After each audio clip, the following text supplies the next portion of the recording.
오늘 본문은 하나님의 천사가 들판에 있는 목자들에게 찾아와서 우리가 하늘의 큰 기쁜 좋은 소식을 너에게 전한다 그랬어요. 물론 그 내용은 예수님의 탄생입니다. 그동안 이스라엘 백성들이 수천 년 동안 기도하면서 기다려왔던 메시아, 그분이 이제 이 땅에 탄생한다는 참으로 큰 기쁨의 좋은 소식이지요. 그래서 오늘 성경은 분명하게 말합니다. 큰 기쁨의 좋은 소식을 너에게 전한다 그래요. 그런데 그 소식을 누구에게 전합니까? 밤에 들판에서 양을 돌보고 있던 목자들에게 전하였다고 그래요. 정말 인류가 고대하던 참 귀한 소식인데 왜 그 소식을 마땅히 예루살렘에 있는 제사장이나 궁전의 왕들에게 알리지 않고 왜 들판에 목자들에게 알렸을까? 그리고 너희는 구유로 가보면 알 것이고 베들레헴으로 가라고 합니다. 왜 궁전이 아니고 왜 예루살렘 성이 아니고 베들레헴이고 구유일까라고 하는 물음이 우리 속에 드는 거죠.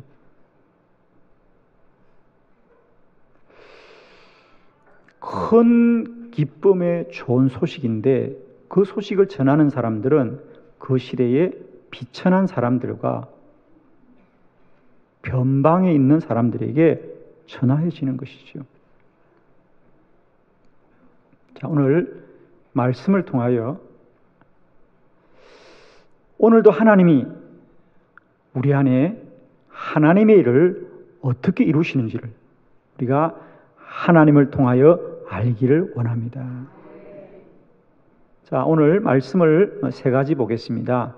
첫 번째 말씀은 목자들에게 전하였습니다. 누가복음 2장 8절로 9절의 말씀을 교독합니다. 8절 그 지역의 목자들이 밤에 밖에서 자기 양떼를 지키더니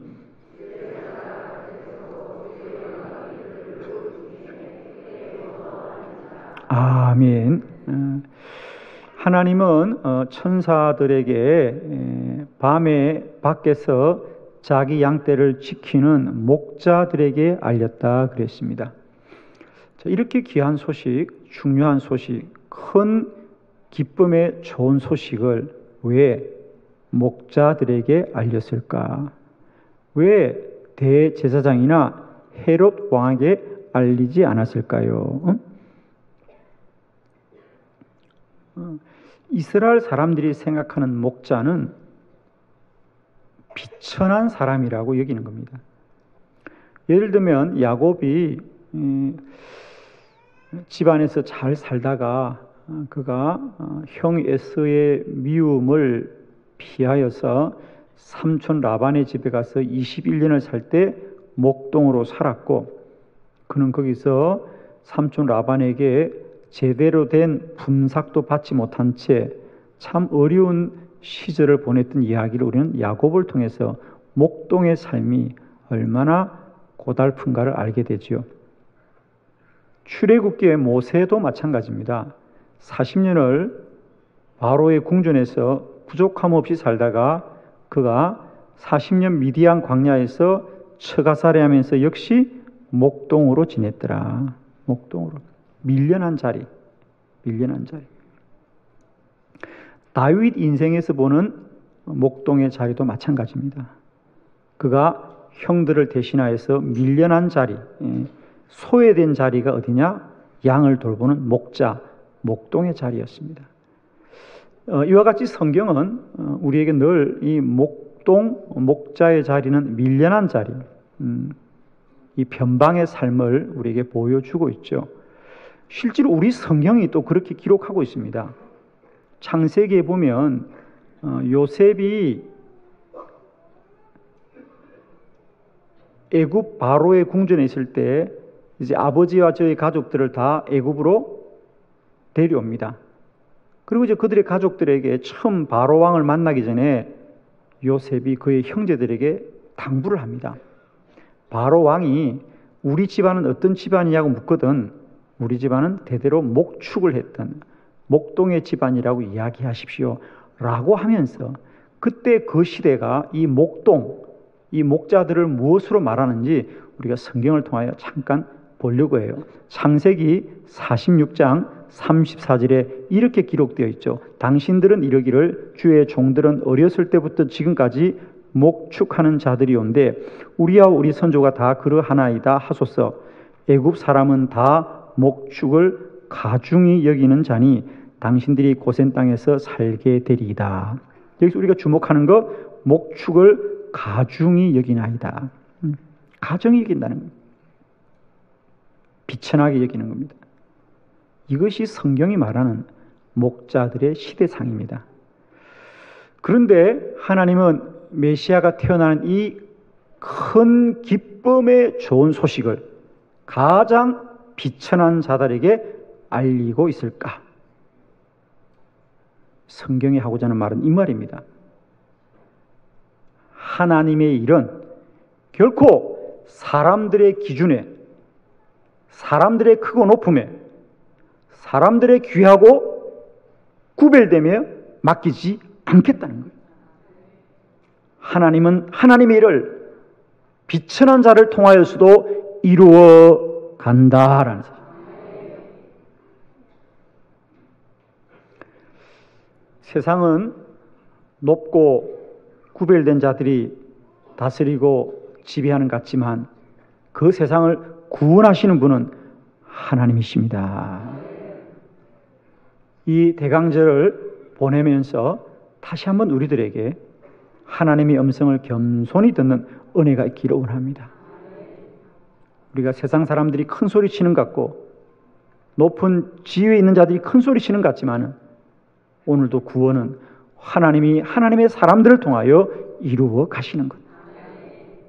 하나님은 그 크고 기쁜 좋은 소식을 가장 비천한 자 목자들을 통하여 알게 하신 것처럼 오늘도 하나님은 오직 하나님의 사람을 통하여 주의 크고 놀라운 일을 이룰 줄 믿습니다. 두 번째 말씀을 보겠습니다. 구유에 뉘어 있었습니다. 12절의 말씀인데요. 우리 함께 크게 합독합니다. 시작. 너희가 가서 강보에 쌓여 구유에 뉘어 있는 아기를 보리니 이것이 너에게 표적이니라 하더라. 할렐루야. 이제 첫 번째는 목자들에게 말씀을 하시고 두 번째로는 너희들은 구유에 가서 뉘어 있는 아기를 찾아라. 메시아는 구유에 누워 있는 것이 표적이니라. 할렐루야. 우리는 이 성탄절만 되면 예수님이 따뜻한 방에서 태어나지 않고 차가운 구유에서 태어난 것을 많이 우리가 주제로 삼아서 설교도 하고 또 우리 자녀들이 때때로 연극도 하고 찬양도 하곤 합니다. 그러면서 대체로 우리가 이 구유에 태어나신 예수님의 이야기를 매우 인본주의적으로만 이해하는 경향이 참 많습니다. 예를 들면 이렇게 귀한 예수님이 태어났는데 왜 사람들은 예수님을 알아보지 못하고 그를 방에 모시지 않고 왜 구유에 태어나게 했을까? 여기서 성경에서 말한 이 구유는 우리가 조금 그 시대를 이해할 필요가 있는데요. 예수님 당시에 예수님이 태어나실 때 이 마리아와 요셉이 베들레헴에 여행을 갔다가 여관에 들어갔다 그랬습니다. 근데 여관에 방이 없어서 그들이 구유에 뉘었다라고 성경이 말하는데 그 당시에 여관이라는 것은 여행자들이 묵는 숙소인데 그 당시 여행객들이 주로 이용했던 것이 다 말이나 나귀들이었을 겁니다. 그러니 당연히 그 숙소에는 사람이 잠을 자는 방도 있지만 거기에는 그들이 타고 왔던 짐승들이 또 피할 수 있는 마구간이 있었겠죠. 그리고 마구간 곁에는 또 그들이 구유들이 있었을 겁니다. 그래서 이제 대체로 여관에서 잠을 자지만 또 그 말이나 나귀를 끌고 왔던 사람들이라든지 또 방에 자기에 부족했던 사람들은 의뢰이들 마구간 한 구석에서 그냥 하룻밤 잠을 자는 것들이 그 당시의 모습이었습니다. 그런데 그것도 부족하면, 그 마구간도 부족하면 마구간 건너에 있는 구유 곁에서도 가끔씩 잠을 자는데 예수님은 바로 그 구유에서 태어나셨다 그 말이거든요. 그런데 중요한 것은 그것이 사람들이 방을 양보하지 않고 사람들이 예수님을 환대하지 않아서 구유에 태어난 것이 아니고 오늘 성경은 분명히 말합니다. 그 구유에서 있는 것이 표적이니라. 표적이라고 하는 것은 하나님이 어떤 뜻을 보여주기 위해서 일으킨 일을 표적이라 그래요. 거기에는 어떤 하나님의 뜻이 있다는 거예요. 하나님의 어떤 뜻이 있다는 거예요. 그런데 우리는 자꾸만 이 사건을 사람의 책임으로만 자꾸 생각하는 거예요. 그래서 우리는 성탄절만 되면 예수님이 구유에 태어난 것이 마치 우리의 잘못이냐, 늘 죄송하고 미안하고 그런 것으로밖에 안 가는 거예요. 자, 이제 우리는 성경을 보면서 어떤 일이 일어나느냐도 중요하지만은 그 일을 하나님은 어떤 뜻을 우리에게 말씀하신지를 깨닫는 것이 은혜가 될 줄 믿습니다.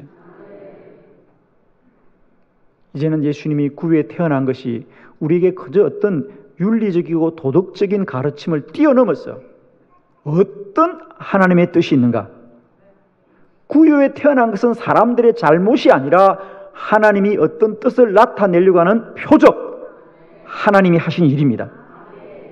그러면 하나님은 어떤 뜻을 위해서 예수님이 그 많은 방들이 아니라 마구간이 아니라 구유에서 예수님을 누이시는가?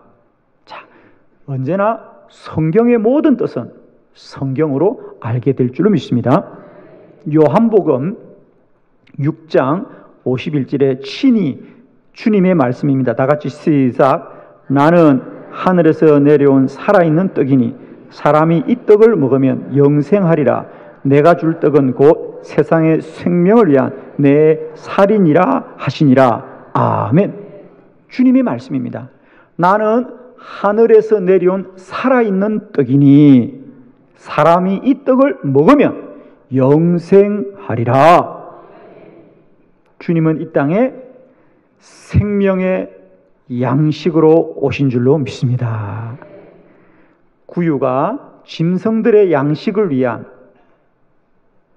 구유라고 한다면 그 구유에 오신 예수 그리스도는 이제 온 인류의 구원을 위한 영생케 하는 떡인 줄로 믿습니다.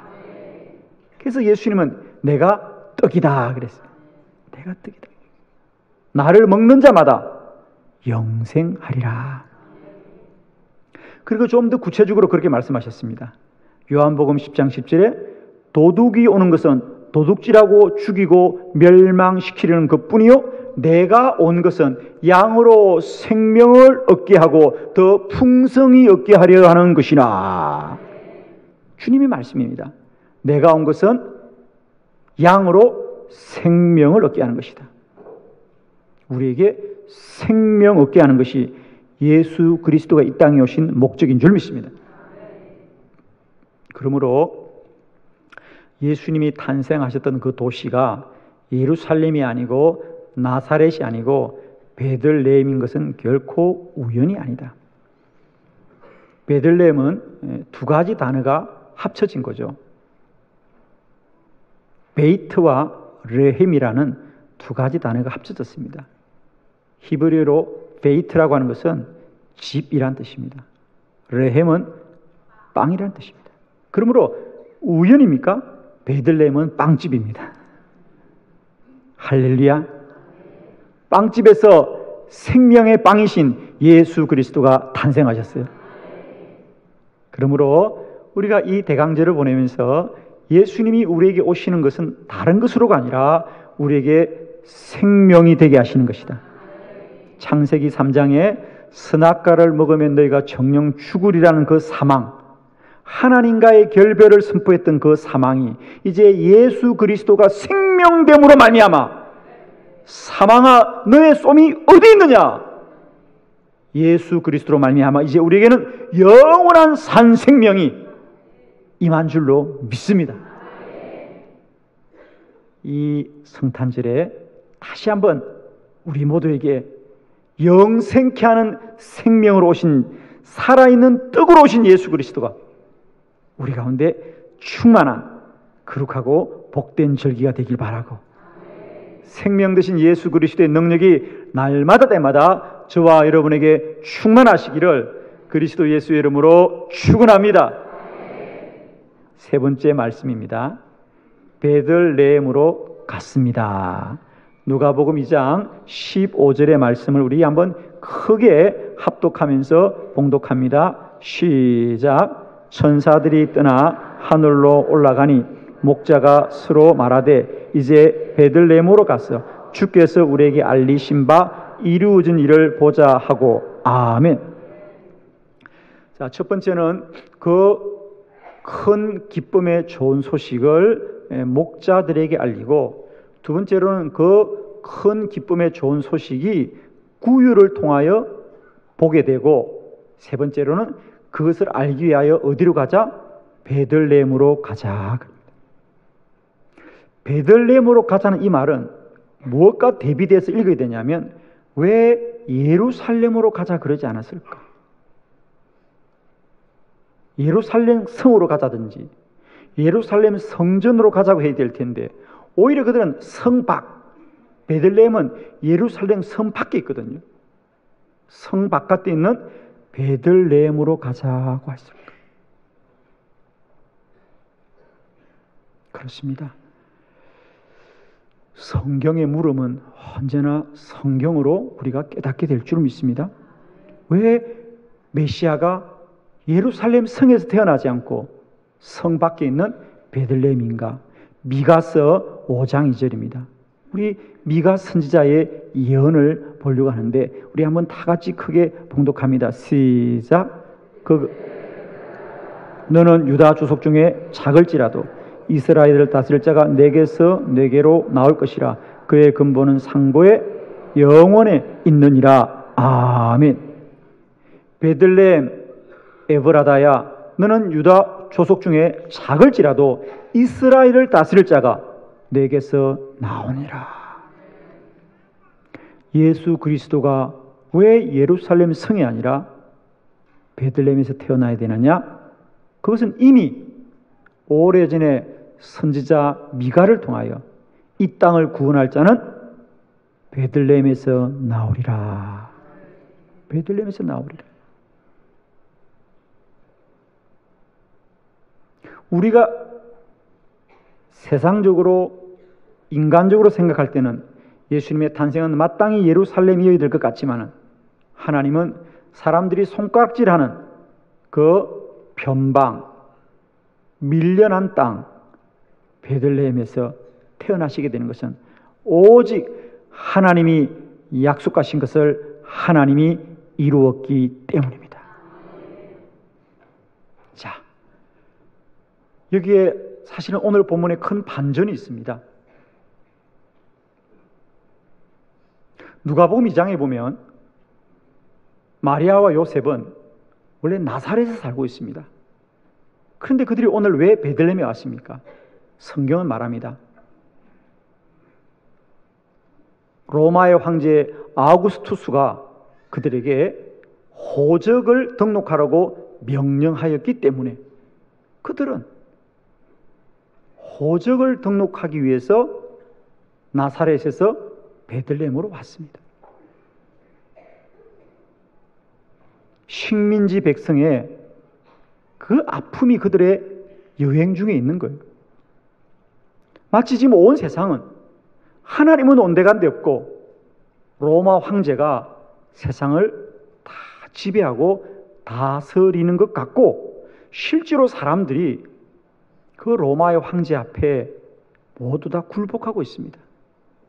심지어 예수 그리스도를 잉태한 마리아조차도 그 품에 예수 그리스도를 품고 있으면서도 그의 발걸음은 하나님을 따라가는 것이 아니라 로마 황제의 명을 따라서 가고 있습니다. 그런데 성경이 말하는 바, 왜 베들레헴을 갔느냐? 당장 그들이 겉으로 보기에는, 눈으로 드러난 현상은 아우구스투스 황제의 명을 따라간 것 같지만은 그 황제보다 훨씬 오래전에 하나님은 당신의 종 선지자를 통하여 메시아는 베들레헴에서 태어날 것을 약속하셨고, 하나님은 그 약속을 지금도 이루어 가고 계십니다.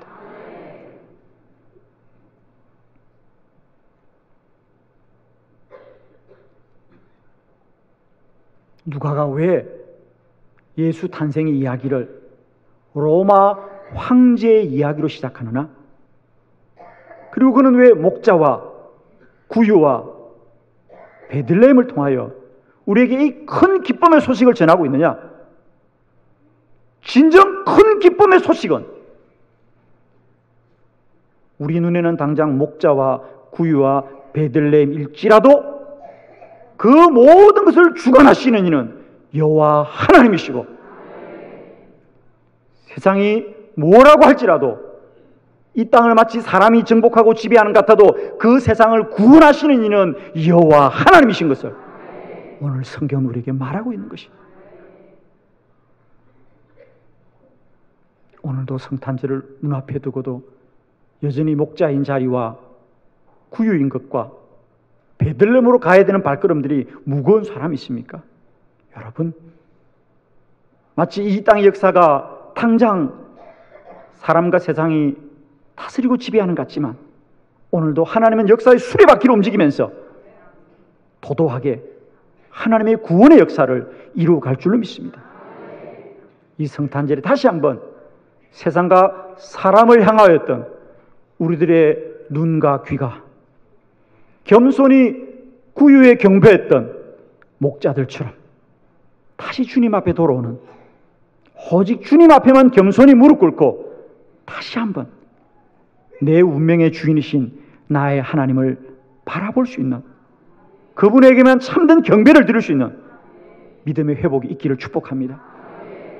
오늘도 목자가 눈에 보이고 구유가 눈에 보이고 베들레헴이 눈에 보이십니까? 그러나 그런 현상 너머에 여전히 우리의 영원한 구원자 되시는 나의 하나님을 온 마음 다해 찬양하고 경배하는 복된 성탄절이 되시기를 그리스도 예수의 이름으로 축원합니다.